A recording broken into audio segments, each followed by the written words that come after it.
Thank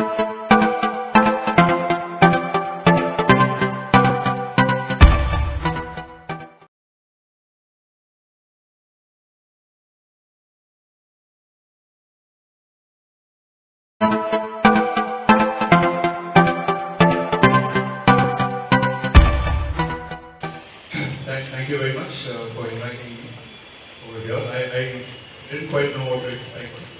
I certainly didn't expect this venue to be an outdoor venue. And definitely didn't expect that I would have a dog in the audience.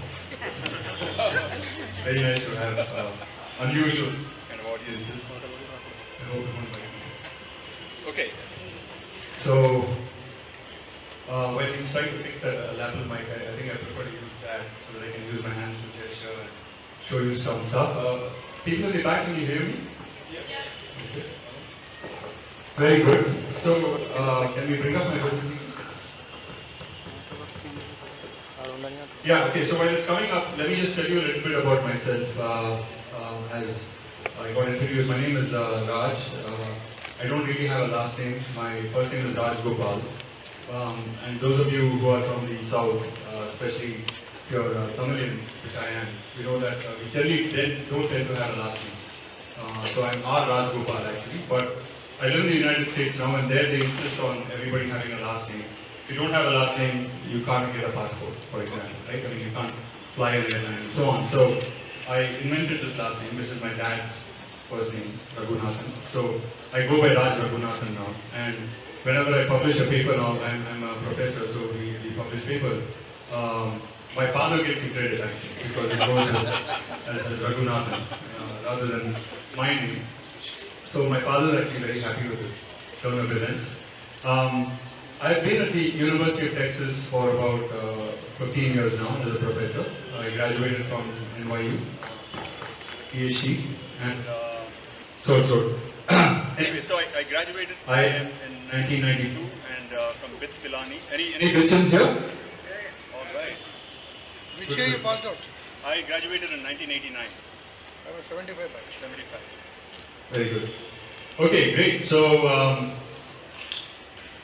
I've always been interested in the topic of happiness, and when I joined. Can you guys hear me? Oh, yeah. All right. So when I joined the University of Texas in 2000, I was expected to teach marketing classes because I'm in the marketing department.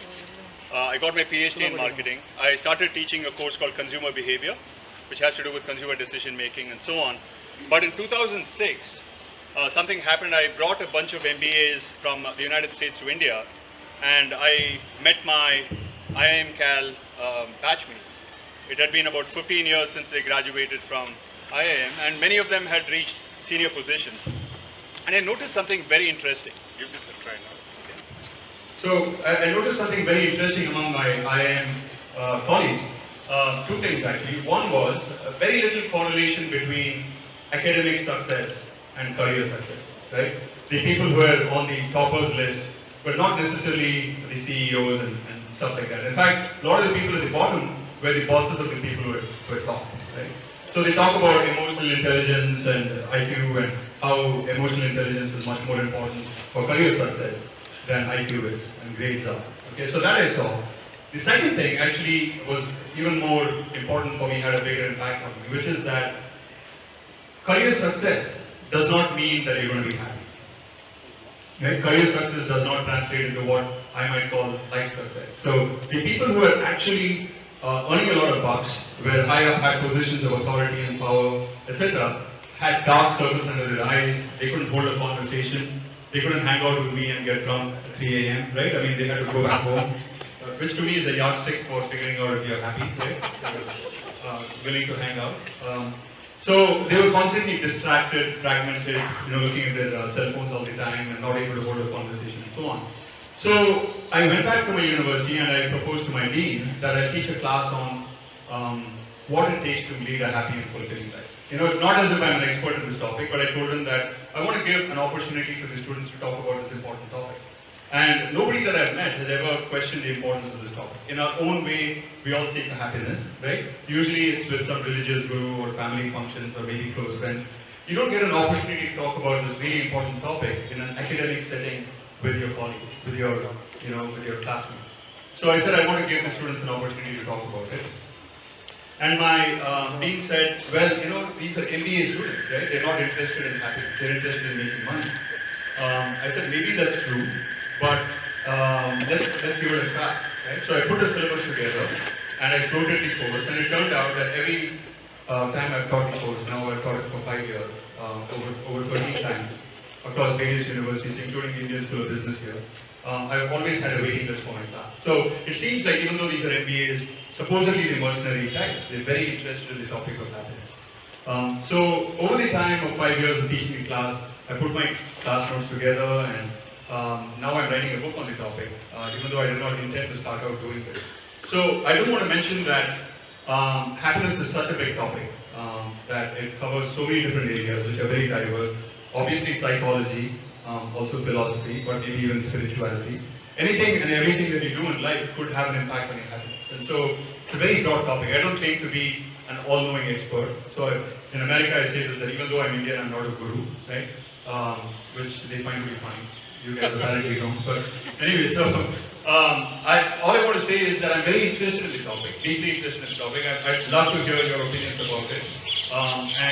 Because of my interest in the topic, because of my unique position being in an academic institution in marketing, that too, I'm able to study happiness from a variety of perspectives. And I'm really grateful and thankful for the way that life has worked out for me, that I'm given an opportunity and also a good pay, and the opportunity to travel around the world to talk about this topic. I want to tell you that I'm going to share with you whatever it is that I've discovered from my own work, some of my own research, and also the work that other people do on the topic of happiness. So let me go to the next slide. So I have a website, it's called happysmarts.com, and basically the idea is that academic smarts and career smarts may give you academic success and career success. But if you don't have what I call happy smarts, the ability to intuitively know what is a happiness enhancing decision, then, in a sense, life isn't worth it, right? All the academic success and the money that you make, not really worth it if you're not deeply happy inside of you. So you need to develop this thing called happy smarts, which is why this website is called this. And in a sense, all my talk and the whole talk, I've kind of cutely titled it the 7 Deadly Happiness Sins. Really, there's no magic number out there. You can, number of sins could be so-called sins, or things that make you unhappy could be 20 or even 100. But I'm going to talk about 7. And all these sins make you less happy. And so there's a kind of the opposite of a sin, which you might call good habits. And so I'm going to talk about 7 corresponding good habits, one for each sin. And somebody with a lot of happy smarts is going to have these habits of making happiness-enhancing decisions. And so, if you're interested in the topic, if you like what I have to say today, or you want to just stay in touch with me and argue with me or whatever, please visit this site, and you can sign up to receive articles that I write for Psychology Today. I write on the topic of happiness, and I love it if you guys sign up for it. Okay, so you can move on to the next slide. Okay, let me start with the first sin, which is a very basic one, which is that I think a lot of people, even though they're very interested in happiness, and there's a lot of research which shows that people are in fact very, very interested in happiness. So there's one study done in 2000 where they looked at over 20,000 people across all over the world, from Japan and Ghana and India and so on. And they asked these people, what is your most important goal in life? Why is it that you do whatever it is that you do? What is it all ultimately for? And it turned out happiness emerged as the number one goal for everybody around the world, right? So happiness is very, very important. But if you ask people, how do you define happiness, right? Most people basically, beyond recognizing that happiness is a positive emotional state, they can't really give it a very specific, rigorous definition, right? So in fact, a lot of times at a party, if somebody bothers me, I ask them, well, how do you define happiness, right? Then it really stumps them. They don't know what to say after that. So even though happiness is very important, we don't know exactly how we define it. This doesn't mean, by the way, that we don't have a good idea inside our subconscious about what happiness is, right? So how do I know that? I know that because in some surveys, we ask people, we don't ask them directly, how do you define happiness? We ask them, recall the last time that you were really happy. What happened? Right? Recall the last time you were really happy, what happened? and then we look at what they write, and then we analyze what they said. It turns out, if you analyze the content of what people say in response to this question of what made them happy, there are three broad ways in which people define happiness. And depending on their age, their gender sometimes, the country they are from, the proportion of people who define it one way or the other may change. But all around the world, I've done this now over 3,000 people around the world. It turns out that most people associate happiness with what we might call pride, right? I was really happy because I won the Best Singer prize, or I was really happy because this job that I really wanted, I got it. I was really happy because I was really after this girl, and everybody seemed to be after her, but she chose me, right? I was the winner, kind of a thing. Could you go to the next slide? So, pride is the most popular definition of happiness. So people associate the emotion of pride with the word happiness the most. Okay. Second definition of happiness, which is what I've tried to highlight with that second picture there, might be called connectivity. Okay. And in the emotion literature, a lot of people are referring to this emotion as elevation. So elevation is the experience of, finding two people in love with each other, or connecting with a dog, or connecting with a sunset. You feel as if your chest is expanding. You get a lump in your throat. You have tears in your eyes. But it's a beautiful emotion, one of love and connectivity. And about 40% define happiness as pride. About 30% define happiness as connectivity. So when I went back home for Diwali or for Thanksgiving, I saw my grandmother. I don't know how long she's going to live, but I was so happy to have the opportunity to connect with her. That's how people define it. The third one, which I've used, the image of somebody meditating. Very few people actually come up with this definition, but I do think that definition of happiness is perhaps the one that you could use if you want to sustain your state of happiness. For reasons that I'm going to get into shortly, pride is not sustainable. There's nothing, I'm not going to, in any of the stuff that I say here, I'm not going to talk about morally right or ethically right, or this is the godly thing to do. No. Just from the practical standpoint of being able to sustain your happiness, which is the best definition, which is the best strategy you can use. So pride, I'm going to talk about why it is not an easy emotion to sustain. Connectivity can be sustained for a far longer duration. But the third kind of happiness, which I will call fulfillment, if you could, keep pressing. It comes from a certain attitude that everything that happens in life is for a reason, there is a meaning behind it, and that there is at some level a benign force, if you will. If you want to call it God, you can call it God. You don't have to, but there is an implicit trust that you're taken care of, right? So everything is perfect with its imperfections. Even though I have challenges, even though I have problems, these are what make life interesting. Without them, life would be a little bit boring, right? So that attitude. It's similar to how you might wake up in the morning, feel really fresh, and go and have to play a game of tennis or cricket, and you know that you want to win, right? But you are grateful for the opportunity to exercise your limbs, go out there and have a really nice, tough game, right? Once you start feeling insecure and bothered about it, then you've lost this fulfillment. You're no longer feeling fulfilled. It's when you have problems, so to speak, you have challenges, let's call them challenges, and those challenges make life interesting. When you have that attitude, that is what I'm referring to here, right? And this state of fulfillment actually could be sustained for a very, very long time. You could be fulfilled at any moment in life. When you're feeling bothered, all you have to do is look at it from the perspective of how would somebody who's feeling fulfilled look at the same thing? And then perhaps you'll have a doorway into looking at the thing that is overwhelming for you, or too challenging for you, to figure out a way in which you can look at that and say, this is exactly what I need right now, that attitude. If you can bring yourself to do it, then you nudge yourself towards feeling the state that I call fulfillment. Okay? So it's complete comfort with whatever your situation, right? Okay, so let's move on now to the next slide. Let me just talk really quickly about the non-sustainability of pride. One of the reasons is, when you want to feel proud, when you're after pride, the only way in which you can feel proud is if you're superior to somebody else. Okay? So here actually it gets a little bit nuanced.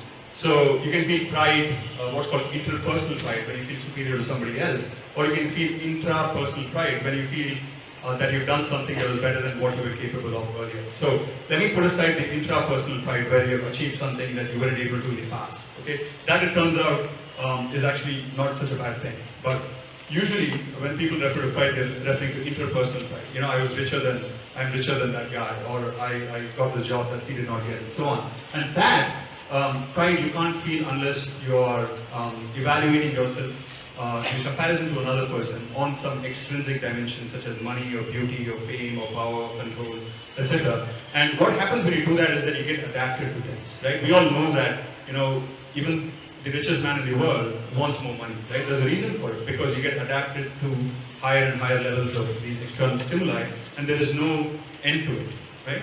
We all know it in concept, but it's also been shown in a lot of research that that's true. If you ask a millionaire, how happy are you? And usually everybody scores around 6.5 out of 10. And you ask them, what would it take for you to be a 9.5 out of 10? It ends up being the case that they say 3 times more money. You know, 3 million, I'll be a 9.5. Then you ask a 3 million guy, how much would it take for you to be 9.5 out of 10? He says, well, you know, 3 times whatever I have, you know, 9 million. And you go on, you ask a billionaire, he'll say another, 3 billion, and so on. So this is what has been found in the research, that there's no limit, that you keep going up and up and up. It actually has a little video. I don't know if there's a possibility of showing it.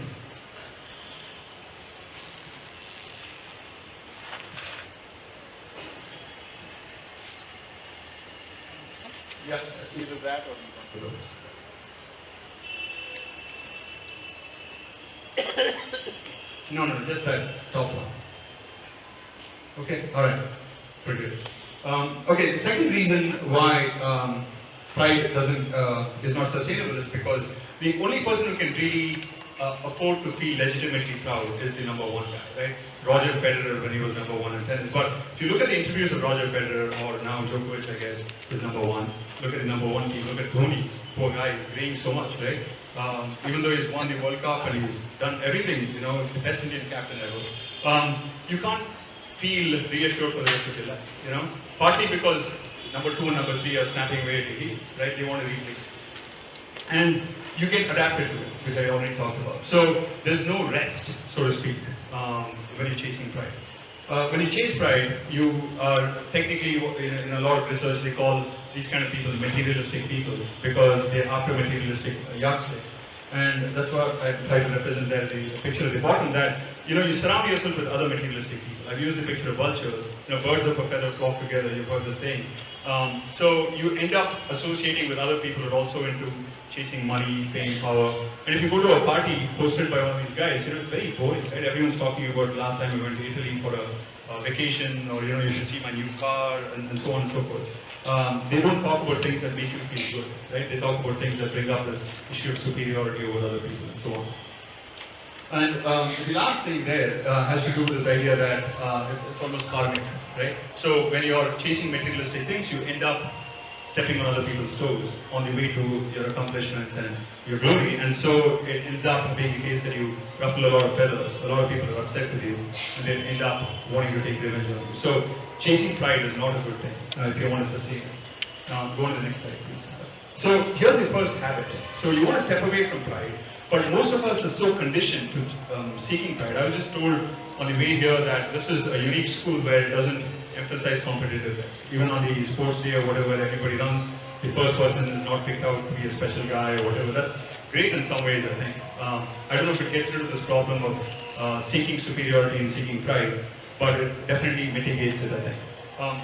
So my recommendation is based, again, on a lot of research, and it's really great that over the past 20 years people have been doing research in all these areas, is to practice the simple habit of gratitude.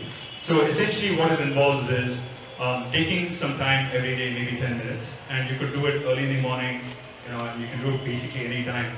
But early in the morning and late in the evening before you go to sleep are good times to carve out, because that then sets the habit in place, gives it a time and a place. So just express a sense of thankfulness for everything that you have, right? And you might think that why would expressing gratitude make me happier? It turns out that when you express gratitude, it does two things. One is it makes you feel connected to the people who have been helpful for the things you're grateful for. So for example, if you're grateful for having an air-conditioned room in which you can go to sleep, right? And you can close the door so that the mosquitoes don't come in, right? You can be grateful for more or less anything, even the fact that you're just alive, right? When you do that, then you naturally bring to things to your mind that are outside of you, outside of your ego. Maybe the person who installed the air conditioning device. Maybe the fact that the Telangana government is giving you electricity tonight, right? Maybe the fact that you have money to pay for this, etc. So you think of other things outside of yourself, and so it turns out that you move naturally from feeling a sense of pride, which you might feel if you don't express gratitude, to connectivity. So best time I feel to express gratitude is when you catch yourself feeling the sense of pride because you accomplished something, and instead turn it around and ask yourself, why was I able to achieve this that I'm feeling proud about? Then you might be able to think of your mentors, maybe your colleagues, maybe your parents, maybe the car driver, whoever, right? And that then takes you outside of yourself into connecting with somebody else. So connectivity acts as a bridge, or rather gratitude acts as a bridge to take you from the emotion of pride to connectivity. And through the course of it, you end up also experiencing this emotion called fulfillment. So I've just got some pictures here at the bottom to kind of convey that you could feel proud early in the morning when you wake up, when you're having a meal. This habit of saying grace that a lot of Christians have as part of their routine, I think it's a beautiful habit. Just to be thankful for the fact that there's food on your table. And if you think about it, the food has come from various parts of the world, right? Usually, at least in the US, but even here, some farmer somewhere has worked and magically it's appeared in front of you on the table. Just to feel proud, grateful is a good thing to do. And before you go to sleep as well. Okay, the second deadly sin is harboring some misconceptions about happiness. Actually, there are many misconceptions you could have about happiness. I'm only going to talk about 3 or 4 here. But what these misconceptions do is that they end up giving happiness a little bit of a bad reputation. And so you end up not wanting to really seek happiness. Okay? And one of the reasons why you might have this kind of a misconception or negativity towards happiness is how you define it. If you define it as pride, then at some level you don't feel good about chasing happiness because you think that's a shallow emotion, right? If you go to the next slide. So one of the things that is associated with this definition of pride with happiness is that you feel that, when I'm after pride, I'm not really paying attention to things that are truly important for the world. I'm too focused on my own selfish desires. It turns out that if you look at the research on happiness, the people, when they're feeling really happy, not in the sense of pride, but in the sense of fulfillment or love, they're much more capable of pursuing things that are external to them, that are good for the world. In fact, if you think about when it is that you're likely to donate some money to a poor guy or be generous, chances are you're going to be much more likely to be generous when you're feeling happy, right? When you feel loved, rather than when the boss has just shouted at you. When you're feeling angry or anxious or stressed out, you're much less likely to be generous. So that's a misconception about happiness. People also have misconceptions about happiness in terms of, how nice they're going to be to their own relatives. If I'm happy, some people have this intuition that why should I even care about other people because I'm already happy. But it turns out again that, research has shown that when you're happy is when you're more likely to be helpful to even your, let's say your grandmother, take care of her, and so on. I have some of my own research which shows that you're much more likely to be objective, much less likely to be susceptible to biases or emotional influences when you're feeling happy. You're much more likely to pursue the truth and be objective. I won't get into the research right now, but I'll be happy to discuss it later if you have questions about it. Happiness, in a state of happiness, you're much more likely to be creative, which is what that bulb there represents. You're also much more likely to be healthy when you're happy. In one study, they looked at people who had a cold and flu, and for half of them, they put them in a very happy mood. The other half, they did nothing. And then they measured the amount of time that it took for them to recover from the cold. And they also measured the amount of phlegm that came out from their nose. There's a really creative experiment where they gave every sick person a little bowl to kind of gather their phlegm. And it turned out that the people who were put in the happy state were much less likely to continue with the sickness. They recovered much faster. They also had fewer quantities of phlegm emanating from them. So from a variety of perspectives, being happy is very, very important. Okay, and holding these misconceptions might make you feel not so motivated to pursue it directly. Okay, so that brings me to the second habit about with happiness, which is to surround yourself with happiness-inducing stimuli, right? I don't think we do enough of it, at least in the US. Here, I think in India, I think people are more, perhaps, willing to seek happiness in a more regular basis. I don't know. I've been out of this country for such a long time. I don't know. But so, for example, watching documentaries or movies that induce a state of elevation, right? Not pride. I mean, not these revenge-seeking kind of movies that make you feel, really angry and feel good at the end for vanquishing this evil guy. Sometimes maybe that's a good thing to watch, but generally speaking, watching movies that make you feel a sense of connectivity, a sense of largeness, or a sense of generosity, right? I can name a couple of movies that come to the top of my head here, but if you've seen a movie called Bodyguard, right? I know that for a lot of people maybe it's too slow, but over time, if you see those kind of movies, I think it makes you feel more of a sense of expansion and makes you Bodyguard, an Amir Khan movie that came out like maybe 4 or 5 years back. Or Tare Zameen Par for that matter. Now that I'm talking about Amir Khan. Okay, there's a documentary called Happy. It's a great documentary, and there's a lot of research that they talk about, which is very consistent with what I'm saying here, that you could watch. Going and watching stand-up comedians. I don't know if you have that phenomenon here in India. In the US, you have a lot of these stand-up comedians. Make you really happy, just to go and listen to a few jokes. And relatives, friends who induce a state of happiness. And once you hang out with them, you realize that a lot of these misconceptions are misconceptions, that happiness is really worth pursuing. Okay, let me get to the third habit, which has to do with deprioritizing happiness. And if people really think happiness is that important, you would think that they constantly make happiness-enhancing decisions. But in reality, it turns out that in very small ways, particularly, people actually don't make happiness-enhancing decisions. Let me just give you a very quick example, which happened to actually one of my cousins when he came to the United States back in 2000. I took him to one of these salad bars in the US. I don't know if this concept exists here in India, but basically you can pick anything you want. Of all the things that they have, there may be garbanzo beans, which is chole.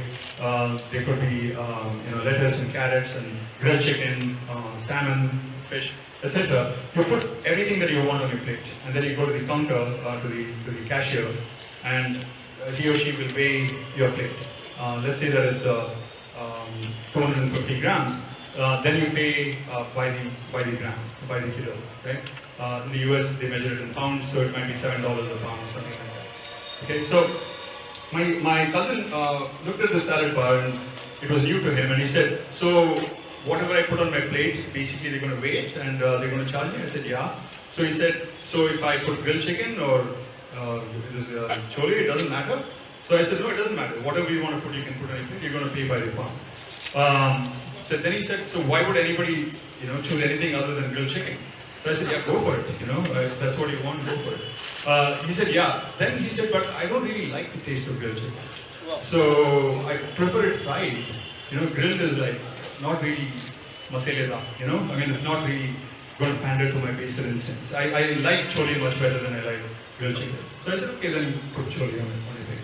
He said, but that's more expensive. So I said, look, I mean, you have to decide what you want, right? So he scratched his head for a while, and then he ended up coming and sitting at my table, and he had lots of grilled chickens and very little of the chole, which he actually enjoys much more, because he wanted to maximize value for money, right? And I'm talking about this as if I'm some Pachawa, I know I make happiness decisions all the time and looking down on people who don't do it, but I caught myself doing something very similar just 2-3 months back. So I was coming from the US to Hyderabad, and there they had the sale where you buy one pair of glasses, the second pair is half off, of equal or same value, or lower value is half off. So I chose my first pair, which I'm wearing right now. It was, I think, $120. These specs are very expensive in the US. And then I looked at the other pairs that were of equal or lower value, and I found one, and I really liked it. Then I looked at the price, it was only $70. And I said, this is $120 and that's only $70, I'm losing $50. So I desperately started seeking or checking for other pairs that were of equal value. I never found one that was as good looking as that $70 one, right? I almost made the mistake of buying something that I actually didn't like just because it was a little more expensive. Then I told myself, Raj, you're a happiness professor. You should choose happiness-enhancing things. So I ended up doing it. So this might seem like a silly one-off example, but in reality, if you think about it, we constantly make these kinds of decisions that erode our happiness, right? If you look at little children, they're very, very good at making happiness-enhancing decisions. They won't be bothered by prestige and fame and what will other people think and all that, right? So when my son wanted this little car, which he could pedal and drive, he was 5 years old at that time, he's 9 now. We got this car, we ordered it from Amazon.com and it came in a big box and everything. So he rode the car for a little bit, then he realized that it was too effortful, he had to kind of constantly pedal and everything. Then he started playing with the box in which the car came, right? And he started spending all his time inside the box. And we were like, why did we buy that car? If you're going to spend more time in the box, we could have easily picked up a box for, $1 or something, or even for free. Then we thought to ourselves, he's a little kid. He's doing what is making him happy. And just because we are screwed up, and we think that he ought to be playing with the car, doesn't mean that we can impose that thing on him, right? So, another example, if let's say that you want your wife or your husband to lose weight, right? Or maybe they're a little bit heavy or whatever, you have a little belly, and you tell them, okay, eat this, don't eat that, go exercise, etc. And they never do it, right? Because, when advice comes from somebody close to you, you discount it. It's not very valuable. Then later on, they come running to you and say, I met this colleague of mine, and the guy's in total, shape, and he told me to do this and eat this, don't eat that, exercise. And you listen to her, and that's exactly what you told her, right? Now, what are you going to do? Are you going to say that, but I told you exactly the same thing and get angry with her? Or are you going to say, good for you, great that you're going to start doing this, I'm really happy for you. If I ask people, what should somebody who wants to be happy do? 100% of the people say, don't get angry with your wife, don't get angry with, because that's only going to make her angry with you again, right? It's going to go downward. But in reality, when you look at people, only about 70-80% of the people say that they will actually do it. Some 20 to 30 people are very tempted to at least say, I told you, in a little bit, at least after first encouraging them, after maybe 10 minutes telling them that. So we do this mistake a lot. And sometimes I think that it has more to do with unlearning some goals and values and things that we have learned in the process of being educated, so to speak, right? And going back to being a child. Okay, so this is the third sin. And the third habit is really reminding yourself, if we go to the next slide, of why you're doing what you're doing. At some level, all of us recognize we do what we do in order to lead a fulfilling, meaningful, happy life, right? We go to work, work 6 days, 7 days a week sometime. Why? Because in the end, we want to do something with that money, do something with that power, that makes us feel fulfilled, feel happy, lead a meaningful life. But in the process of chasing those things, we forget the ultimate goal. And in research it's called medium maximization. You're maximizing the medium, you're not maximizing the end goal. You're maximizing the money that is supposed to be a means to the goal, not the end in itself, right? Then you're losing sight of the thought, what it's all about. So remind yourself, time and again, regularly, but not with a whole lot of pressure, because you want to be nice to yourself. You've been conditioned over a long period of time to chase these things. Suddenly it's going to be very difficult to not do the things that everybody around you is also doing, right? So with a sense of self-compassion, with a sense of patience, and this is all a long-term goal. Over 10 years you want to slowly shift, right? With that attitude, you just ask yourself, why am I doing this? Is it going to make me really happy? Just because I take this really big job with a lot of power, but I'm going to be away from family, I'm going to be, doing unethical things. If it's not going to make you happy, then don't do it, You've got one life to live, as far as we know, right? I mean, maybe you'll get reincarnated, who knows about all that. But this life, make it a happy, meaningful life. Okay, so fourth sin. So in talking about this, let me just quickly try and give you a little bit of history behind this idea of seeking importance over absorption. So if you go to the next slide, you'll see the images of two gentlemen. The one on the left is a gentleman called Viktor Frankl. I don't know if you've come across a book that he wrote called Man's Search for Meaning. He wrote it after World War II. He's a Jew. He was a doctor in Vienna, and he got arrested by the Nazis. He was put in a concentration camp for 4 years, and in the process, his family also got arrested, and everybody died except him. He went in with, weighing 75 kilos. He came out weighing less than 30 kilos. He's like a bag of bones, really. And in the process, though, he came across, or he conceptualized, what does it take to lead a fulfilling and happy life? And he came up with a theory which is called logotherapy. Logo means meaning. He said that human beings can't be happy unless they find something meaningful to do. Life has to be meaningful. Just because you seek a lot of pleasure or you have a lot of pleasure in life doesn't mean that you're going to be happy, if it's not meaningful. So he ended up suggesting this hypothesis that meaning is very, very important for being happy. And this gentleman on the right, his name is Mihai, that's how you pronounce it. I don't know if you can see his last name in the bottom of the book that he wrote called Flow in the 1970s, mid-70s. Took up this hypothesis and he wanted to test if it was true, right? Is meaning really that important for human beings? So what he did is, this was done back in the 60s, the research. He gave a bunch of people these pagers, very similar to the pagers that sometimes we carry now. And these pagers would go off or sound an alarm at different points in the day. And when the alarm went off, let's say you're a participant, you're carrying a pager, if the pager goes up now, then you would have to take out a journal that Mihai gave you and write in the journal what you were doing at that point. So now the pager goes off, you would write, well, I was attending a talk on happiness by Raj Raghunathan or whatever. And then you would also have to make a note of how happy you were when you were doing this. Was I really happy? Was not so happy? Was bored? Whatever.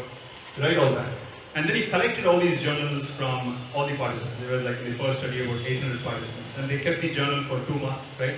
So every day the pager would go off. So sometimes people would forget to write or they couldn't write, they were in the bathroom or whatever. So even if you made 50 entries, 50 times 800 people, what is it, 40,000 entries, right? A lot of entries. So he collected all these entries and he looked at what people wrote. When were the people happiest?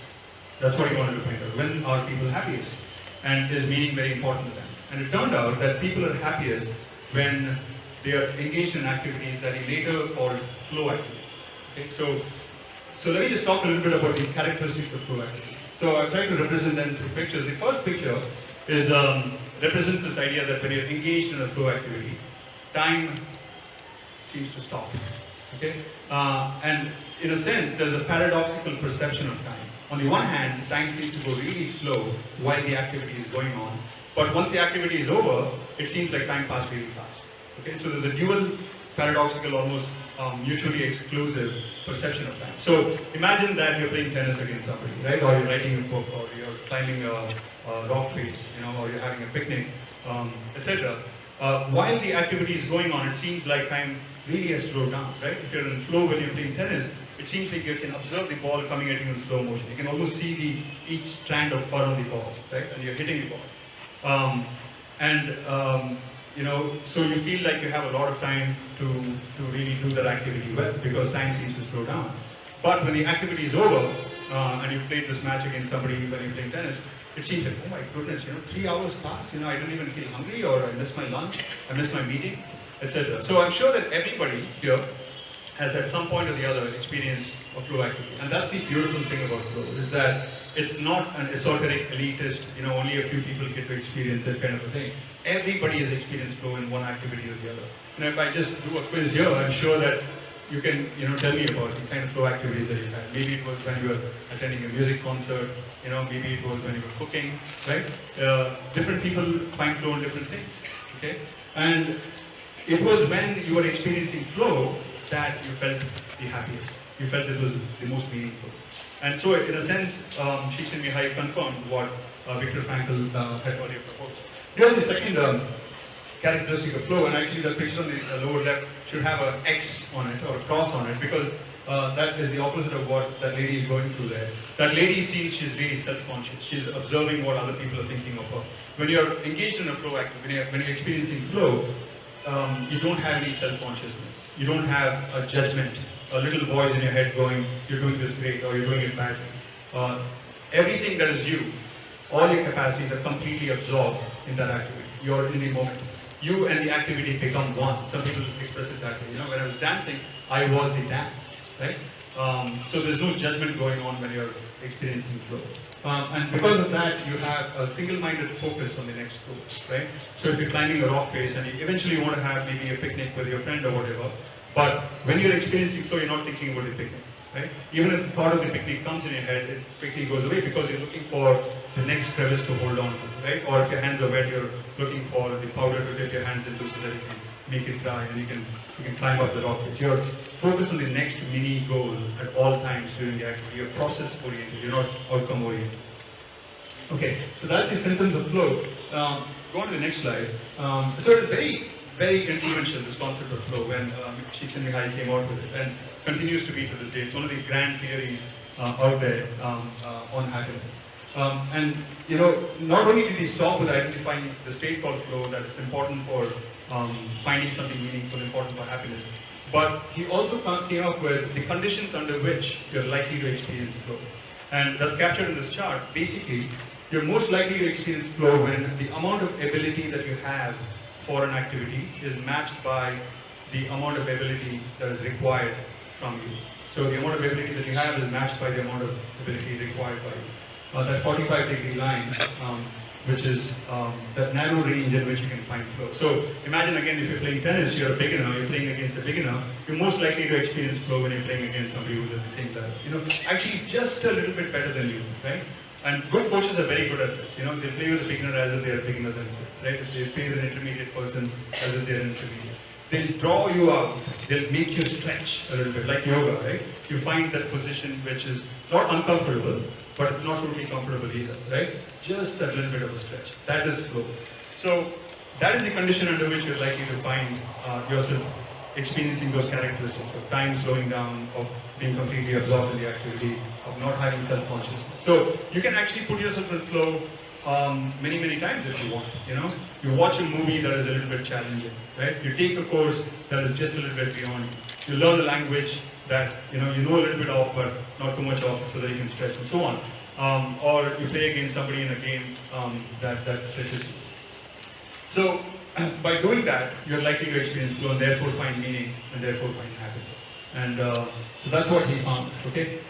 What he found is that low flow activities, where you're a beginner, you're playing against somebody who's a beginner, tends to get disrupted a lot. So you're playing tennis, and then if you're a beginner, you're going to hit it at the net. Your partner's going to hit it at the net or hit it out, and it's not going to continue. The flow is not going to continue. But once you develop a certain level of skill, then you experience flow that is uninterrupted for a very long time. Imagine Djokovic playing against Federer. Not only do they get into flow, just watching them gets you into flow, right? I mean, a 40-ball rally or something. I mean, that is awesome, right? Beautiful to look at, and you get into flow as well. So, and separate research that's come out in the last about 20 years basically has found that any domain, you can choose more or less any domain, writing, or mountain climbing, or singing, or, what have you. Any domain, if you want to reach the exalted state of experiencing high flow on a regular basis, you have to spend about 10,000 hours doing that activity. Okay? So 10,000 hours means about 10 years doing something. So if you want to be a writer, 10 years. The best work of everybody, including Mozart, even including child prodigies and geniuses, Rahman, take anybody, comes after about 10 years after they've started that activity and really been devoted to the activity for a long time. So that's what it takes. You can be a really great salesperson. It takes 10 years of being engaged in salesperson job. That's when you're likely to experience flow. Okay? So what this means is that, especially for our children, helping them identify some core strength, some inherent, not just what they're good at, but they also enjoy doing, right? The intersection set of those two, and then give them the opportunity to exercise that over 10 years. Then they'll reach that high level. And once they have something that they're really, really good at and they enjoy doing, they can experience high flow, then you've taken care of one of the major determinants of happiness. Then you can be guaranteed that they're going to be happier than the average person, because they have this one thing that they can do really, really well, and they can get flow over, right? Okay, so if you can move on to the next slide. Yeah. So there's a variety of reasons why flow, what I call the need for absorption. All of us have this need to be absorbed in something, to lose ourselves in something. And when we do that, we experience flow. There are many reasons why flow is a much more sustainable source of happiness. One of them is that you enjoy. Obviously, you find meaning in what you do, so the activity itself is enjoyable. If I could show you this video of this guy, this street painter by the name of D. Westry, it would have been awesome, but I don't think the internet is working, right? Yeah, that's him on the top picture. The one on the lower left is a guy called Apollo Robbins. He's the world's best pickpocket, right? World's best pickpocket. You should really watch him in action, right? It's amazing. The psychology that's involved in picking somebody's pocket out, diverting their attention from the place from which he's going to pickpocket you and so on. It's just incredible. I mean, there's a lot of skill that goes into even something that seems like it's a illegal activity, right? So that's the second reason why flow gives you happiness, is that you develop expertise. And when you develop expertise, this is the kind of interesting thing. If you're an expert in making money, you're really rich, right? If you're an expert in being famous or something, I don't know if expertise is the right word to use here, but let's say that you're really rich or really famous or really powerful, people don't like it, right? But if you're really good at something, you're really good at singing or cricket or whatever, then other people actually want to be in your company. They not just want to be in your company, they don't grudge you as much. Okay, there's something about being in flow that makes other people also contribute to your happiness and share their happiness with you and so on. So expertise is the second big reason for why adoption boosts happiness. And the third one is this Susan Boyle. I don't know if you've seen her sing in Britain's Got Talent, which came out about 5-7 years back. I really encourage you to see it. If you get a chance, you can just type in on Google Susan Boyle, Boyle. She doesn't look very good, as you can see, right? But once she starts singing, you know that she's so much in flow and she's so good at it. She's on that really high mastery level of flow. She draws you in, right? And once she draws you in, you look at the same woman, and the studies that were done before they saw her singing and after they saw her singing. Before they saw her singing, they rated her 3 out of 10 on, charisma, attractiveness. After they saw her singing, she was like 7.5 or 8, right? So other people find you to be charismatic when you exhibit flow, when you exhibit mastery over a domain. And because of that, and I'm going to talk about this as the next sin and habit, we are all very, very social animals. Human beings are extremely social, painfully social, right? We can't be independent to be happy. It's very, very difficult to be independent and be happy. And so, because a lot of people shower attention on you and like what you do for a living when you exhibit flow, that's a big reason why it's a source of happiness. Yeah. So, but the sad thing is, and this is particularly true for business growth, and I'm afraid, India is going through this growth phase now. Probably this is happening here too a lot, is that we emphasize not so much, go find your flow, that seems such an odd thing to say to your son or somebody, right? Go find your flow. Instead, what we do is we say, become rich, right? Maybe we don't use that exact word, but imagine that your son comes back from playing soccer or, football. First question we ask is, the question we should ask if you're encouraging flow is, did you have fun? Did you get really engaged? Did you feel yourself being absorbed and engaged, right? What we ask instead is, how many goals did you score, right? What is that signal? What's the signal you're sending to yourself? That your respect, the amount that I like you, I respect you, it depends on whether you won, whether you scored goals or not, right? So that is emphasizing these yardsticks of superiority. That's emphasizing pride as the emotion that you equate with happiness. And all around you see that, right? I mean, if you pick up any magazine, it's beautiful people, stories of success, hardly ever stories of failures, right? Hardly ever stories of somebody doing a really good job. I mean, there are some stories like that, of being of service to other people, building up a village and so on, you find sometimes, especially in slightly more socialistic oriented magazines perhaps, like Frontline. But by and large, you pick up Times of India, the Hyderabad Times section is full of like all these glamorous people.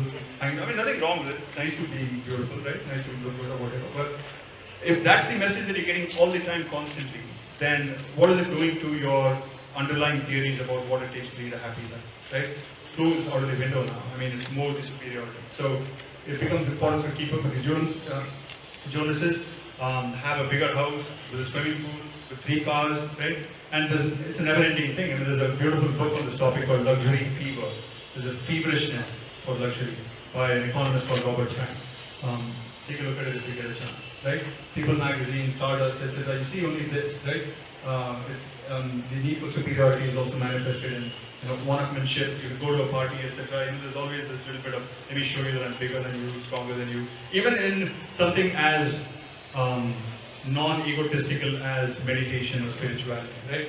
I'm a better meditator than you, You come out of a meditation session, this guy got a really beatific smile, calm eyes. He's trying to signal to you that, look, I had a much better meditation session than you. Don't even try to compete with me on spirituality, right? I'm closer to God. So that's a really, unusual, sick manifestation of the need for, but that's the subversive nature, the tricky nature of the ego, I think, is that you don't even realize that you're actually depicting the same characteristics as somebody who's chasing money, but in a slightly different domain. It doesn't matter, right? you're not going to be happy. Even if you get into spirituality with the intention of being the best spiritual person, you're not going to be happy, right? Okay, so if you go on to the next slide. Now, many of these new age kind of people, people into yoga, and you see a lot of these, people in the US particularly, they decry or look down on people who are into materialism and desire for superiority and so on. And they act as if that desire is actually shallow, right? What kind of a, gira hua insan you are, to be seeking all these things. But in reality, we're very hardwired to be superior, to want to be superior, because our survival depends on, or depended on, no longer true that much, but imagine a caveman dwelling, you're in the savannas of Africa. All of us came from Africa at one point, 50,000 years back, right? If you trace the link of human migration. In that context, it was very, very important to be the richest person, the biggest person, the fastest runner, the most beautiful person, so that all the resources came to you, right? In that context, the people who survived were the richest, and so we're all genetically hardwired to seek superior. It's not a shallow goal at all, it's not something that is unwanted vestige in our system. It has a very important functional role to play, right? It's just that in the current context, it turns out that we don't need to seek it, because our survival is no longer at stake, Most of us live in environments where there's no lions and tigers. We don't live in environments, thankfully, in India, where there's war going on, right, for the most part. So, to exercise that part that is no longer that useful is, in fact, actually going to be counterproductive in order to succeed. If you think about what it takes to succeed in a modern kind of a job, right, which has to do with creativity, getting along with people, being a nice person, is much, much more important than seeking superiority. Doing something and getting into flow is much, much more important than exhibiting these kind of signals, these kind of symptoms.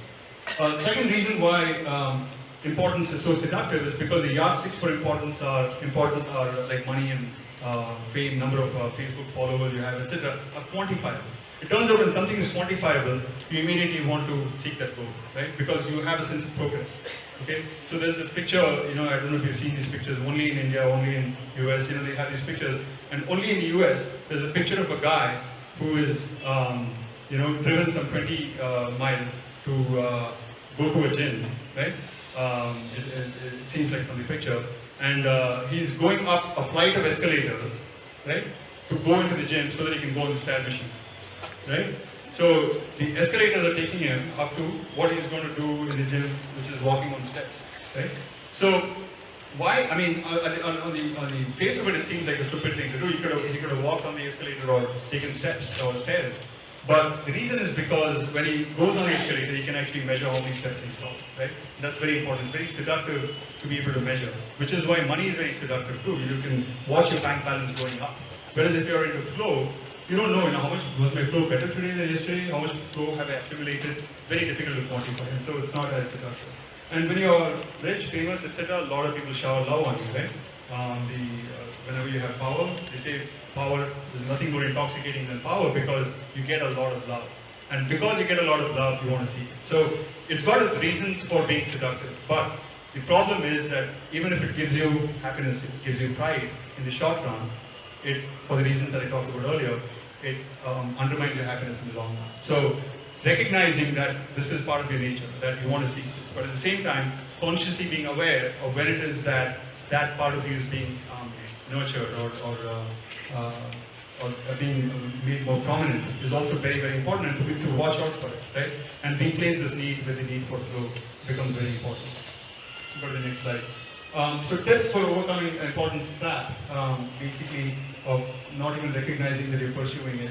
And sometimes what happens is, and you watch it with child stars like Michael Jackson, for example, Britney Spears, that they are into flow, they really are good at something, but then they get showered with a lot of attention, money, etc. Then they lose sight of the fact that the reason why they're so rich is because of that activity, right? That thing that they're so good at.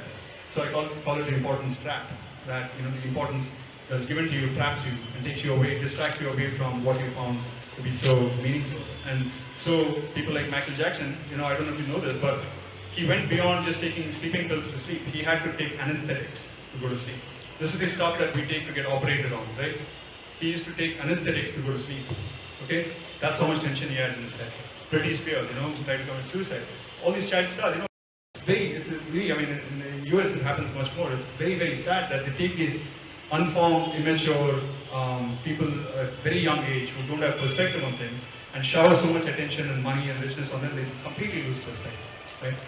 They can never be happy. So that's, again, expressing gratitude and remembering where you came from. Why is it that you're famous? Why is it that you have this riches? Why is it that you have this position? It's because you're good at doing something. Why is it that you're good at doing something? Because you have an inherent aptitude for it. You have an intelligence. You have some skill. Why did you get that skill? Because of the people around you. Because you were blessed with certain skills. That wasn't your doing. It's God given. If you believe in God, it came from outside of you. And you can't take credit for it, right? For all these things, the opportunities that you got. So remembering that and expressing gratitude is a way of reconnecting with flow. And also focusing on the process of growing up, rather than on the outcome. Okay, next. So many of us are not lucky enough to find flow at work, and that would be great if you could find flow at work. What you do for a living, it turns out for me, I mean, I'm lucky that way, right? I mean, I actually enjoy this thing that I'm doing. I get paid for it. So there's no division between work and play for me, I really, I mean, it's all the time I'm thinking of these issues and I really feel good about it. But most people are not that lucky, right? And so there's, you've got to find other activities outside of work that give you flow. One is socializing, playing a sport. It turns out that most of us have an inherent desire to kind of exercise, and we can't be happy unless we exercise. So picking up some sport is important. Reading a book, novel, etc. Watching movies sometimes. Not the ones that don't give you flow. You know that it's not giving you flow if you have not learned something, right? I mean, flow involves learning, stretching a little bit beyond what you already know. So doing those activities will give you some flow, and that will make you happier. All right. Okay, the third one, probably a very, very important one for people in their 20s and 30s, has to do with relationships with other people. And I already told you a little bit about this, that we are highly social animals. Okay, if you go to the next slide. This is an experiment that was done in the lower right-hand side with monkeys back in the 1930s by a guy called Harry Harlow, who brought monkeys from Africa to Wisconsin, which was really, really cold, and all the monkeys are dying, so he ended up making this lab in which it was warm and tried to mimic a little bit of Africa there in terms of the weather, and he brought up these monkeys. And because he didn't have any idea of what it takes to grow really good monkeys, healthy monkeys, he wanted to use these monkeys for some experiments with medicine and stuff like that. He ended up separating the baby monkeys as soon as they were born from their mothers, because he didn't want the monkeys to contract diseases, contagious diseases that spread because of touch. And in the process, he thought he was growing up, rearing these really healthy, physically healthy monkeys, but these monkeys that were separated from their moms were psychologically very, very sick, right? There was a guy called Bowlby in the United Kingdom, it was around the period of World War II, who noticed a similar thing with human beings, that these kids who were separated from their moms because the moms were serving in the war and they died, ended up also showing similar kind of sickness symptoms. Basically, either being too needy or being too detached, right? Not so, either kind of groveling in front of other people for attention and the emotional connection, or being psychopathic and not even caring about it. The monkeys are doing the same thing, right? And so then Harlow suddenly thought, maybe this contact with mother is very, very important. It seems like a stupid idea, right? All of us know it. But if you think about what's happening in the United States now, and maybe it's coming up in India too with double income families, is that because both parents need a lot of sleep in order to function at work, they put the baby as soon as it's born in a separate room, right? Cry itself to sleep, okay? After 3 or 4 months, the baby realizes that nobody's going to pick it up, even if it cries. And so it learns to adapt to that situation, cries itself to sleep, and the parents think that, yeah, this problem is solved, And for all external purposes, the baby looks good. It grows up into, teenager, later adult and everything. But there is a psychological problem for the baby. They're not very good at seeking healthy relationships.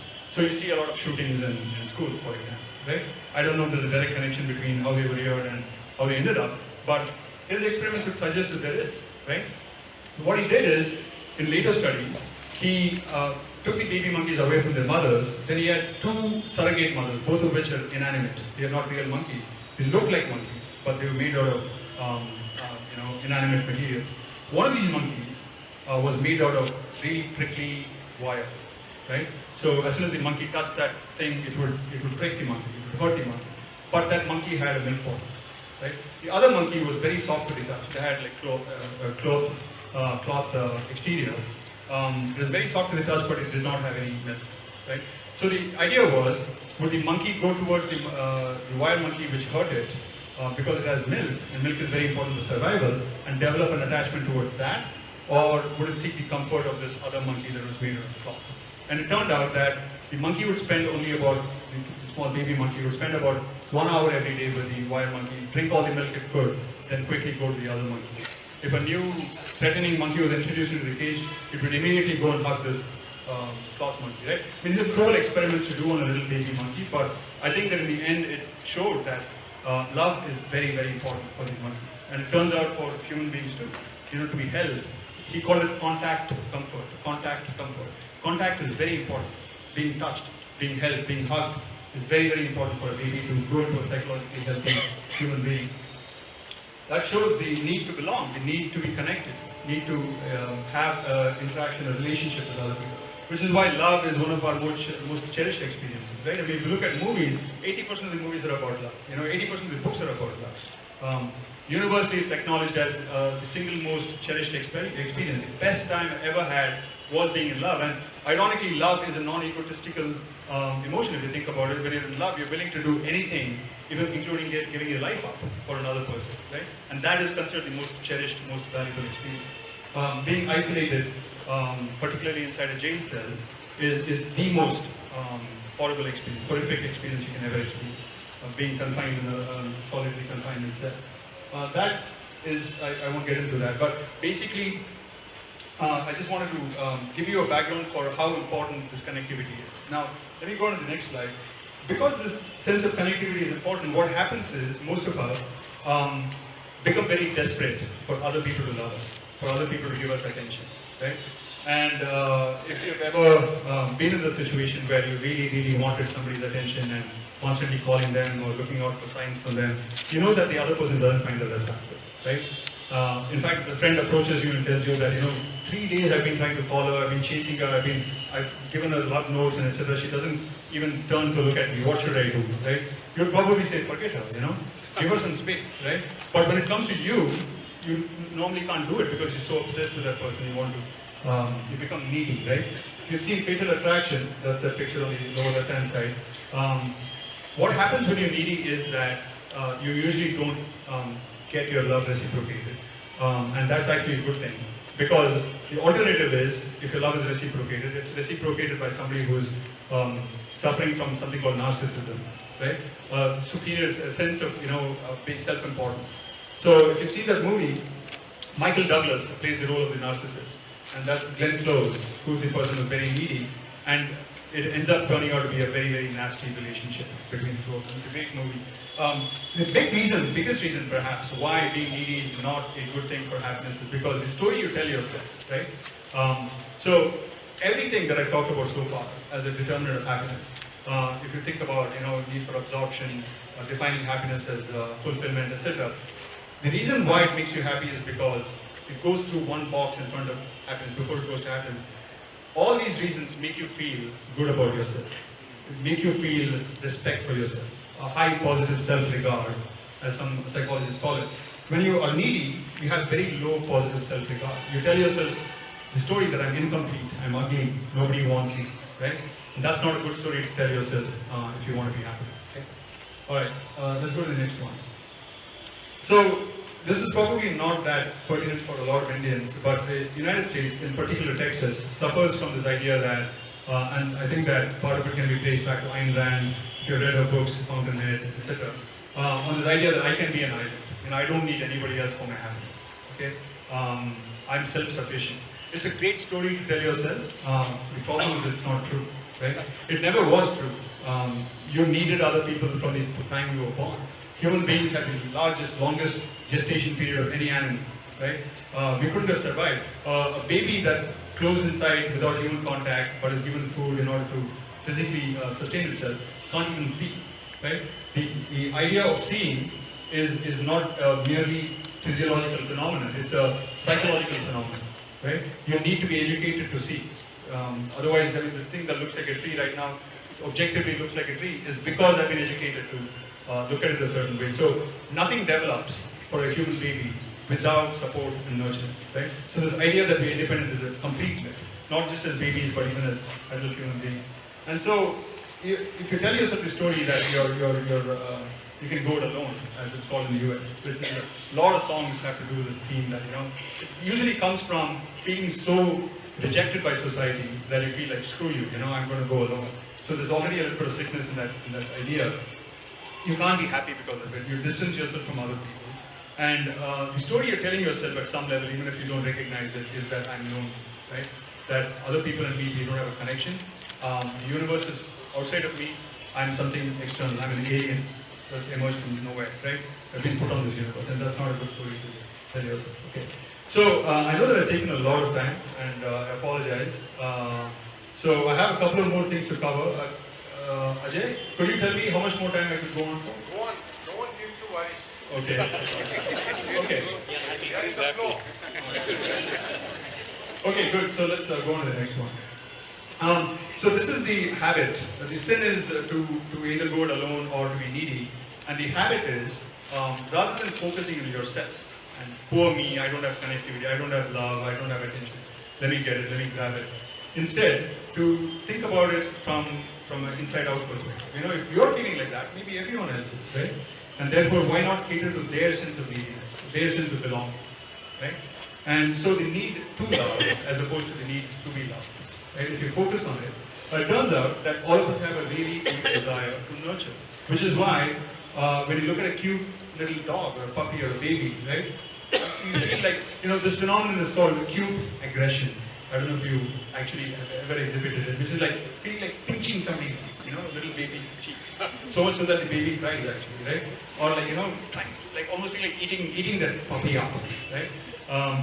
So this is an expression of wanting to nurture, it turns out, right? You want to nurture so much that you can't hold yourself. You don't know what to do with this intense feeling of nurturance. Which is why, Mickey Mouse, these little cute little baby-looking cartoons are so attractive to us. All of us have a deep desire to nurture. Unfortunately, we are constantly, most of the time, told that you're self-centered, everybody's selfish, you have to be superior, etc. We never really exercise this aspect of it. Of nurturing others and figuring out that this is as deep-seated a desire as they need to be loved, right? And it's a major source of happiness to be able to be of service to other people. In one study, they looked at what happened to people who were given $5. They were going to school at the University of British Columbia. They were given an envelope containing $5. One half of the participants were told, spend the money on yourself, any which way that you want, right? Buy yourself a coffee, for example. Other half were told, spend the money on other people. You can't spend it on yourself. Then later on that evening, we called these participants and asked them, so what did you do, how did you spend it, and how happy are you, right? And it turned out people who spent it on other people were far happier than the people who spent it on themselves, okay? And this is not just this one study done in the University of British Columbia, they did it in Uganda, where the kinds of things that people did for other people were different, or for themselves, right? They spent it on medical supplies, etc., not luxuries. But still, spending it on other people made them much happier. They looked at correlations between the amount of money that's donated to altruistic causes in a country. On average, how much do people spend on donating to other causes? And how happy are the people in the country, right? Correlation was 0.78. High correlation in society in which people donate is going to be happier than a society. And we don't have intuition for this, right? Because we brought up thinking and being educated that we're selfish people. So when people are asked, even these participants were asked, which do you think is going to make you happier? Most people think spending it on myself is going to make me happier. Right? They don't have the intuition that spending it on others is going to actually make you happy. But if you look around, you see constantly signs of people helping each other out. Just now when we were driving here, I saw a guy who fainted on the side of the road, right? And two very young-looking couple. And first of all, that guy, some lady had held his head on her lap, and probably she was related to him. But there was 3 or 4 people trying to help out, and there's one couple who was going in a scooter, much younger, very different demographic. That guy who had fallen down had a vesti or a lungi or something, and this couple was wearing jeans and stuff. But they stopped and they went around and tried to help them out, with water and stuff. So you see in airports, people falling over themselves to retrieve somebody else's bag. There's so many signs of generosity, but we don't notice that, because we are looking at the world through our filtered theories and lenses that we are selfish, everybody's after their own interest. But if you look at it from the perspective of we too love, I think that you will find that there's lots of opportunities to help, especially kids, nurture this muscle of needing to love. There's a guy called Nipun Mehta, who's on the lower left-hand side. He started an organization called Service Space. One of the activities that they engage in is called Karma Kitchen, which is based in Berkeley, also then in Tokyo, several other places. The idea is that you walk into the restaurant, you eat a meal, and you don't have to pay anything. If you want, you can pay, and whatever you pay will go to the person who comes next. The reason why you don't have to pay anything is because somebody who came before you paid for your meal, right? It's called the paid forward model. And economists would say that no way this is going to work, right? Why should I have any incentive to pay for the next guy? I don't even know him, right? Why should I pay anything? It's been running for 13 years. Okay? It's been running for 13 years. And one of the stories that he told me when I went there is that this guy came in, he ate his meal, and he was given this envelope. It's anonymous, you can pay whatever you want. He took out a $100 bill and he put it in the envelope, gave it to the waiter, and he said, give me change. So the waiter said, how much change do you want? So the guy said, whatever you think is appropriate, right? So that guy was scratching his head, what do I do with this now? This guy, instead of anonymously donating, let's say $10, $20, he's giving me $100 and he's asking me, give him change. So he went into the kitchen and all of them were volunteers there. And Nipun was also there. Nipun was the one who was telling me the story, and he said, he came in and said, look, this guy gave me $100, what change do I give? Do you guys know? Do you have any suggestions? They all said, look, we're busy, do whatever you want, we can't help you here. So the guy thought for a while, then he went back and he gave the envelope to the guy. The guy opened it, and there were $120 inside. Right? He had kept another $20 to give it to the guy. And later on, after this thing is over, every Saturday and Sunday they take over a little Tibetan monastery to do this. It's only there on those days. They all gathered around in a big satsang, a big circle to talk about these activities. And everybody had such a feeling of elevation listening to the story that a spontaneous sense of connectivity with other people, and everybody got goosebumps, right? Even listening to the story, for me, I feel the sense of connectivity. If you get a chance, watch his TED Talk. I don't know if you're aware of this thing called TED Talks. Watch his TED Talk on something called giftivism. That's a word that he's invented to refer to this idea of exercising your desire for generosity, right?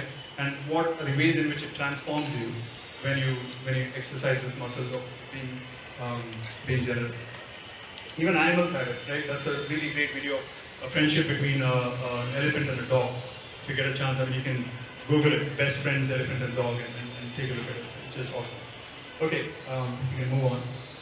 So the fifth habit is really practicing very simple acts of kindness. It doesn't have to be the case that you have to be Bill Gates to do this, right? Just smiling at people. You go into a bar, in a dance club or whatever, at 2 a.m., everyone's dancing away, sweating, right? And they're probably going to wake up with a hangover because they've drunk too much, right? And they're dehydrated. Give them all a big bottle of water, right? It seems like this is not something that is really your idea of being generous, okay? But it is, right?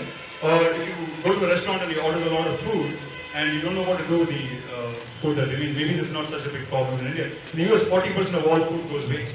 40% of all food goes waste, right? Just pack it up and give it to a beggar, right? Give it to a homeless. There are homeless people in the US too, right? Just smiling at people, just listening to another person, rather than being distracted by your own thoughts inside your head. I give you this example of my friends who were, really big shots, but weren't able to listen, weren't able to hold a conversation. All these are acts of generosity in my opinion. So Mother Teresa famously said that not all of us can do great things, but we can do small things with great love. Right? That's what I'm talking about. Small things with great love. From the perspective of being happy, that's all that matters. That you act from a space of generosity in your own little way, right? Within your means.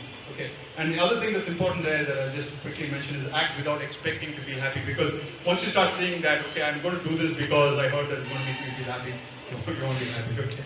It's got to emerge from some space of authenticity. Okay. Next one. Okay, sixth sin, need to control others and life itself, right? If you go to the next slide, I'm sure that most of you can empathize with this, that, we all feel that if only X, Y, and Z behave like I want them to, I'd be happy. The reason why I'm not happy is because of other people, not because of my own screw up, because my wife is not doing this, my husband is not doing it, my child, when they go to a restaurant, they start poking their fingers in their nose. If only they know how to behave themselves, then I'd be happy. You put the blame on other people. The sad news is, if you go to the next slide, life and other people can't be controlled, right? I don't know if you guys have already figured this out. There's no way that you can ever change anybody. Try the best you can. There's no way that you're ever going to change.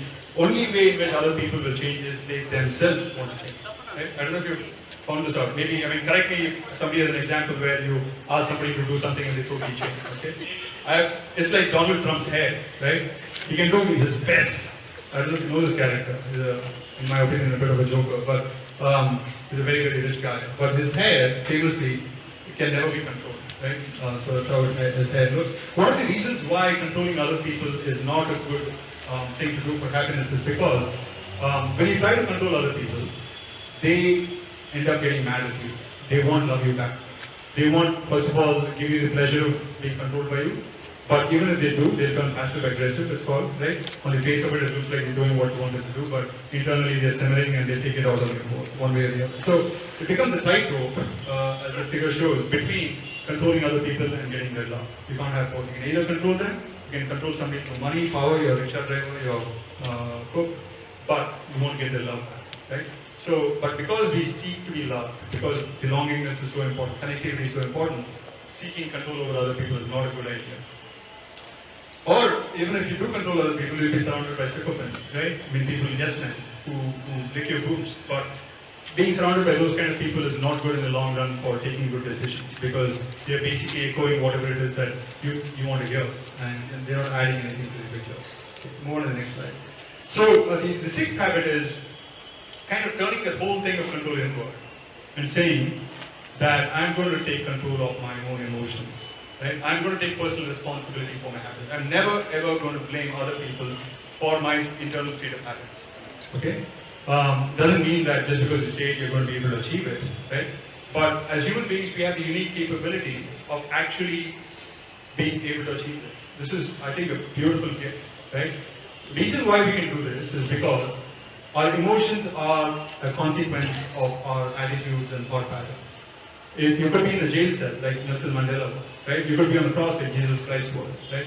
But if you operate from a space of love, of understanding of other people, where they're coming from, then you not only hold on to your dignity, but you don't lose your emotional equanimity, right? It's when you tell yourself the story that I'm being persecuted, other people are hurting me, they're against me, they're my enemies, that your emotional equanimity is disturbed. Okay? Which is the great secret, if you think about it, why Gandhi or Mother Teresa or any of these people were able to maintain that emotional equanimity. Now, most people would say that, they are like Gandhis and Mother Teresa's for a reason. I'm just a normal human being. I can't do this, right? But the idea is not to kind of imagine yourself in this really tough situations where you have cancer or somebody's cut your hand off and kind of maintain your emotional equanimity. You start slow, like with playing tennis, the flow. With any activity, you figure out a challenge that's commensurate with your abilities right now, right? Can you be happy if you wanted to watch a cricket match and it's raining and the match is raining? Okay, maybe that's too much for you, right? You can't be happy. But can you be happy if you're walking down the street and somebody cuts you off, right? And overtakes you or honks at you or whatever. Pick a really small challenge that is disturbing you currently and see if you can tell yourself the story, for example, that maybe that guy cut me off on the road because he's got a pregnant woman in the back. He wants to go to the hospital, right? You don't know, right? Can you come up with alternative interpretations of situations that helps you maintain your emotional equanimity? Once you go on that path, you'll discover that life becomes a case of providing challenges that make it interesting, right? You can look at all the challenges that you face as a challenge to your emotional equanimity. And many times you'll fail, and you have to be honest and say, no, that is too much. That's too big a problem for me to maintain my emotional equanimity. I'm going to find satisfaction only in shouting at that guy, being anxious or whatever. Do it, but with the conscious awareness that for this time period, this is too much of a challenge for me. It's like facing James Anderson when I'm loving the Jadeja. Right? It's too much for me. I can't take it. But over time, maybe you'll develop that ability and you will, right? That's what happens when you engage in 10,000 hours of flow. If you pick a challenge that's commensurate with your abilities currently and you keep engaging with it, and you're able to maintain equanimity when it rains, when there's a cricket match, right? And maybe you'll even be able to do it after some time if you're really in love with this girl and she cheated you, right? That would be a really tough task to do, but if you're able to do it, then wow, you know, then you've grown into a space that you really are somebody who can not be touched in terms of your emotional state of emotional quality. Okay? Here's the beautiful thing about this state. It's not a state of independence, you recognize. It is a state of deep compassion and connectivity. You can't be an owner of your emotions by cutting yourself out from other people. It's only through understanding them which enables you to forgive them that you're able to maintain that equanimity. Okay, so that's very, very important to understand. That also doesn't mean that you don't hold other people responsible or accountable, right? If somebody screws you over, when you operate from the state of emotional equanimity, it doesn't mean that you say, Chalta, you know, forget it, you know, you go be happy, I'll be happy. No. You are able to face them and tell them, I didn't like what you did. Just because, you know, I don't seem to be perturbed, doesn't mean that I'm not going to let you get away free with this. Don't do this again. You know, never do it to me, don't do it to other people, and here's why. And you'll be able to do that much, much better when you take internal control than when you lose it. It might seem the opposite, actually. It might seem that I'm able to call them, to their face when I'm getting angry. Actually, you lose your equanimity and you say stupid things or things that you regret when you operate from that space. But when you're feeling emotionally equanimous, when you're taking responsibility for your emotions, is when you're able to actually hold other people truly accountable. Okay, I'm not sure that I made the connection between these pictures and everything that I talked about, but in the interest of time, let's go ahead to the seventh sin and habit. Let me just break one thing here. So, this idea of taking personal responsibility, internal control, owning your emotions, is much easier when you lead a slower life, when you don't have too many things happening in your life, you know. So, saying no becomes very important. Getting a very good night's sleep becomes very important. Eating healthy becomes very, very important. And also exercising, not just stamina and strength, which is what a lot of people in the US focus on, but also flexibility and balance. But anyway, let's move on. The seventh sin is a distrust of people and life. Most of us have this opinion that people in general are not to be that trusted. So I give you this example of somebody cutting you off when you're going on the road. If you ask people, why did that person do it? Most people say that, you know, that person is a weak person, that person doesn't know how to behave, etc.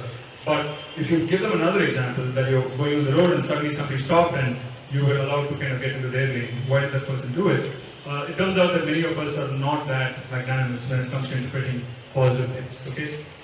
It gets complicated here. In this particular example, it might seem like, yeah, you know, somebody lets you in, maybe you would conclude that that person is a good person, but it's so rare that somebody is nice to you on the road that you think it's such an unusual thing that you have to attribute it to their personality. So I won't get into the complicated things here, but in general, we are more cynical than generous of other people.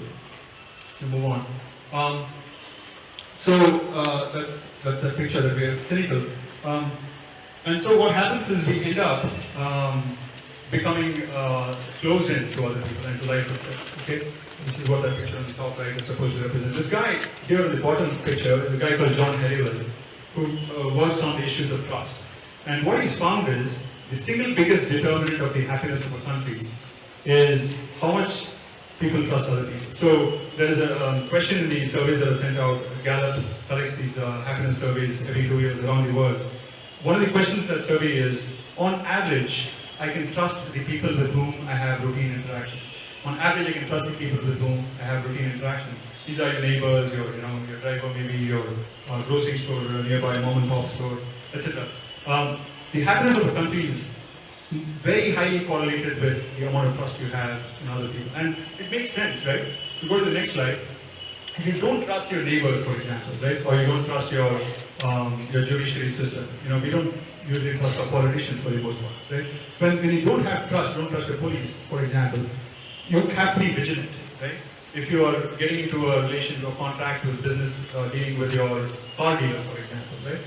If you don't trust people to be generally honest, then you have to watch out for your back all the time, otherwise people are going to stab you in the back. And that is not a good position to be in. You're going to be constantly anxious, you can't sleep. So you're going to be the opposite of the frog there, right? I mean, he doesn't have a care anymore. He's got a big belly and he's just sacking out and he's relaxing. So instead you'll be hyper, you'll be anxious, you'll be tense. That's what happens. Now, it turns out that this trust is a very, very interesting thing, that the amount to which other people can be trusted doesn't have an objectively correct quantifiable answer. The amount to which other people can be trusted depends on how much you trust them. The more you trust them, the more they behave in a trustworthy fashion for the most part. Of course, you're going to get cheated, right? Sometimes, or maybe even quite a lot. But in general, it turns out that the amount that you trust in another person is going to have a big impact on how trustworthy they are. There's something about being trusted. You know, when I was a little kid in Assam, I was growing up, and I just made friends with this guy who had a fabulous stamp collection, right? 5 times as big as my collection. And I just made friendship with him, and he said, Raj, pick any stamp you want. I'll give it to you for free. Right? Any stamp you want for my whole collection. And I can't tell you, I was almost moved to tears at that point, right? I mean, I don't even know where my stamp collection is now, but those days stamping collection is very important to me. And because he said that, he trusted me to pick a stamp, I actually picked one that I know that he wouldn't find very valuable. Then he ran back home, I brought my own little stamp collection to him, and I said, you please pick any one of my stamps, right? It set this reciprocal atmosphere of trust. That's what I'm talking about. So there's no objectively correct answer to how much you can trust other people, and the more you trust them, the more it seems that they behave in a trustworthy fashion. And so it can be a virtuous cycle, right? But at some point, which is where it becomes tricky, you can't trust all the people all the time. You can't just leave a 1,000 rupee note on top of an ATM and hope to see it the next day, right? So here's where it really comes down to. In statistics, we use the term type 1 and type 2 error to refer to something like this, is that are you somebody who's okay with being cheated once in a while so that you don't miss out on people who can actually be really trusted, right? So I'm okay with that, right? Because I feel that I have enough money, so what if the auto driver cheats me? I'll get into an auto without asking him how much he's going to charge, right? Let's see, let's drive, and then maybe he's going to ask for 200 rupees when it should be 70 rupees. I'll tell him this is too much, why are you asking for so much? You're spoiling the trust, the fabric of interconnectivity among the public. Why are you doing it? You give them a little bit of a lecture, which usually they hate. But once in a while I'll find somebody who actually only charges me 70 rupees. Think about that, right? That one event really makes it worth it to get treated 10 times for me. Because I found a genuine guy who can be trustworthy. I have one auto guy now who I can trust. I'm going to call him all the time, right? I'm going to give him 2,000 rupees for Diwali or whatever, right? Because being surrounded by trustworthy people, you have one mechanic, one auto driver, one cook, one maid servant, right? Who you can trust. You surrounded yourself with an ecosystem of trust. That's invaluable. I mean, that enhances your happiness so much. So this is almost like investing in finding trustworthy people being cheated, right? If you think about it that way. I really think that is worth it. So if you go on to the next one. So it's not just people, it's also life events. That when something happens, if you don't trust life itself, then you feel that this was bad, what happened to me, and I somehow had to correct it, and I feel miserable that this happened. I didn't get the job, I didn't get admitted to the school or whatever. But think about this, right? When studies were done with people who were asked to recollect a negative event that happened way in the past, 20 years back, 2 years back at least, and they're asked, how do you think about that event now? Right? 95% of the people think about that negative event as actually being a blessing in disguise. Be it a breakup with a girlfriend, be it not getting a job, even death of an important family member. That made me realize how important it is for me to be somebody who looks beyond just my selfish interest and grow into being somebody who's into social service. There's a woman called Sonia Lyubomirsky who wrote a book called The How of Happiness, and she describes such an event. One of her friends, she went to South Africa to help all these poor neighborhood people out, and one of those guys raped her and killed her. And her mother went to South Africa to file a case against that person. She met him, and over 2 years, she had a change of heart because she understood where those people come from, the people who are so violent. And she ended up setting up an organization in collaboration with that guy, who's going to be in jail for the rest of his life. But he's operating from inside the jail to help people out so that they don't end up being violent and raping other people, right? How big do you have to grow to overcome the death of your own child? Who's into social service, who got raped and killed, who set up an organization with the person who raped your child, right? And killed her. I mean, that's how that event, she says, is the single biggest positive event in her life, even though she would never want it to happen again if she could revisit it. But she feels that that's given her meaning, right? So, when the event occurs, if it's negative, we have such seeming clarity that this is a negative event, right? From now on, life is like screwed up, you know. I know that this is unambiguously a bad event, but just wait for it, even 2 months to pass, right? And then you look at the same event, it turns out that you have a totally different opinion of it. If that can happen, the thing that you thought was negative is turning out to be positive later on. Why can't you have that attitude towards events that are happening right now you think are negative, right? You know that it's going to change, right? Your perception is going to change. Adopt that perspective that there is a reason for this, there is a meaning behind it, that if I'm close to that set of doors of opportunity, of meaning, that potentially could open up, if I look at it from a different perspective, then you're losing a chance to grow, right? And this is what a lot of the research is finding as resilience, that if you can somehow look at the same events with a different lens, of a positive lens, then you not only lower the intensity and the duration of the negative event, you actually transform yourself into a much more evolved person. That you are truly evolving now into being actualized, doing what it is that you were put on earth for, by looking at that event in a different, more positive perspective. Okay? So that involves trusting life. That involves some level implicitly having the faith that whatever happens, I'm taken care of. Right? That everything that happens is for good, is for my evolution, for my growth, for my upliftment, changing me to somebody who's doing things that are really meaningful. Okay, let's go on to the next one. So, let me just summarize. I know I've taken a lot of your time. Thank you so much for being so attentive and all that. So here are the 7 sins, and if you go to the next slide, here are the 7 habits, and I'm going to leave it at this. The next slide is just a thank you slide, so you don't need to go to the next slide. And I'd be happy to take any questions if you have. On the other hand, if you guys want to go home, that's fine with you too. Thank you.